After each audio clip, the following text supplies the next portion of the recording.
রাই good evening. কখন উঠেছ? উঠে এইভাবে গোল পাচ্ছ কেন? তাহলে ওঠো, চুলটা বেঁধে দিই সুন্দর করে। তো গুড ইভিনিং বন্ধুরা, তোমরা সবাই কেমন আছো? আশা করছি ভালো আছো, সুস্থ আছো। তো আমরা সবাই খুব ভালো আছি।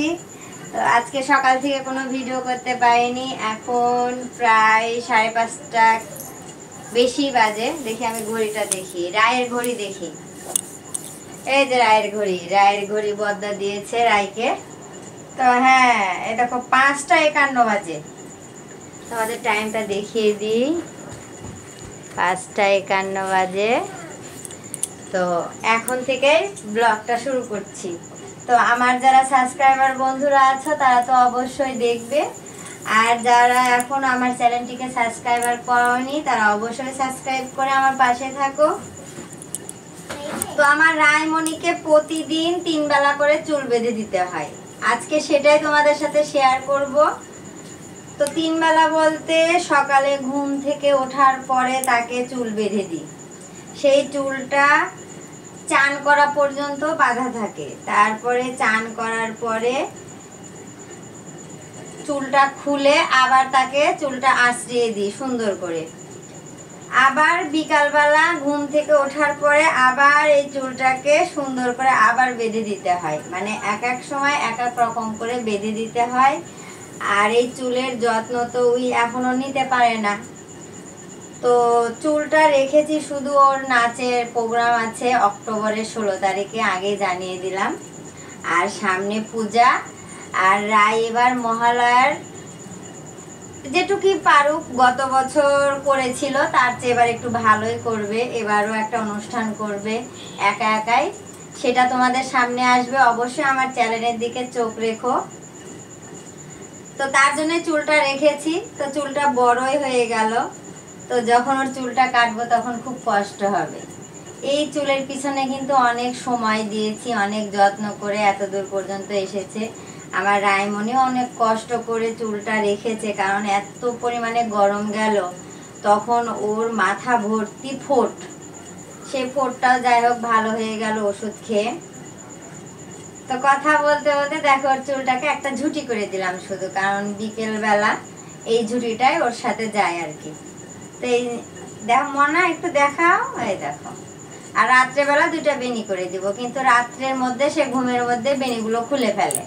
ওর হয়তো ভালো লাগে না, খুলে ফেলে। তো মনা একটু দাঁড়াও, দেখো তোমার কেমন করে চুল ভালো লাগছে। এখন রায়মণি একটু চোখ মুখে জল দিয়ে একটু খাবার খাবে। একটু খাবার বলতে দুধ ভিজানো হলো।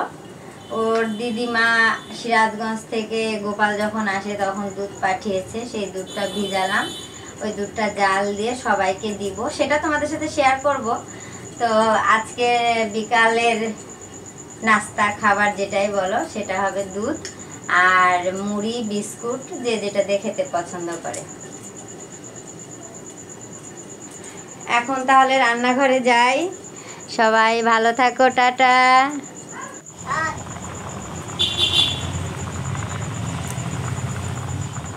যাই হোক, অনেক বক বক করলাম। আসলে যারা আমরা ইউটিউব করি, কথা বলতে বলতে এত আমরা বকবকি হয়ে যাই যে কথা না বলে আর থাকতেই পারি না।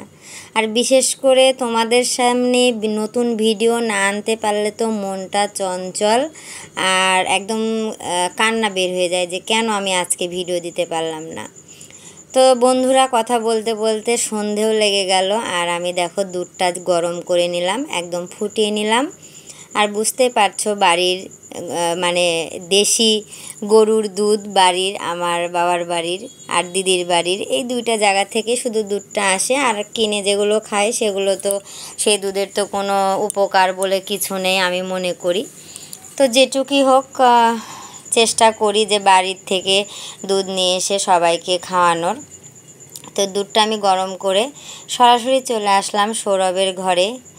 আসলে আমি বাড়িতে কখনোই একা থাকিনি। আগে আমার বড় ভাগ্না থাকতো মলয়, এখন সৌরভ থাকে, ছেলে মেয়ে শ্বশুর শাশুড়ি স্বামী সবাইকে নিয়ে আমার এই বাড়িটার মধ্যে দিন কেটে যায়।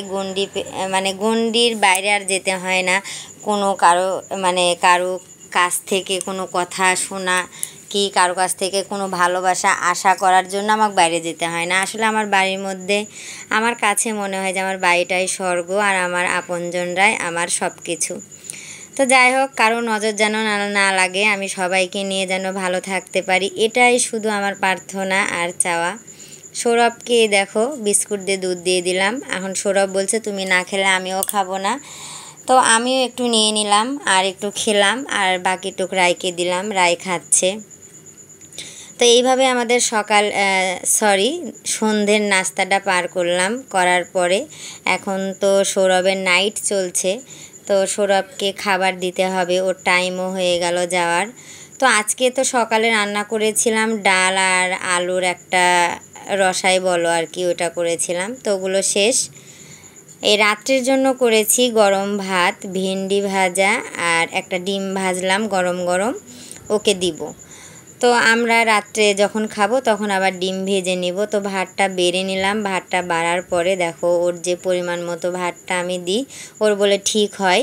তো এইভাবে ভাতটা দিলাম, তারপরে ডিম ভাজাটা এক সাইডে দিয়ে দিলাম আর এক পাশে দিয়ে দিব ভেন্ডি ভাজা।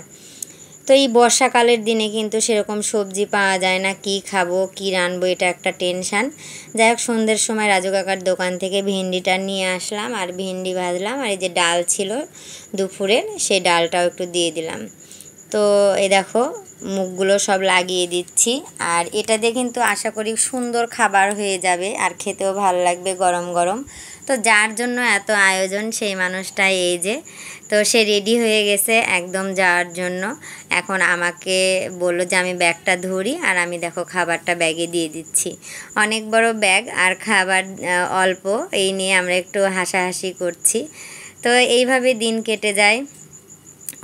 অনেককেই মিস করি, তো কিছু করার নেই। তো দেখোই যাচ্ছে, আমি একটু টাটা বাই বাই দিয়ে দিলাম, আর সৌরভও টাটা বাই বাই দিয়ে দিল। আবার কালকে সকালে গুড মর্নিং হবে। তো এইভাবেই সৌরভ নিয়ে গেল খাবার দাবার।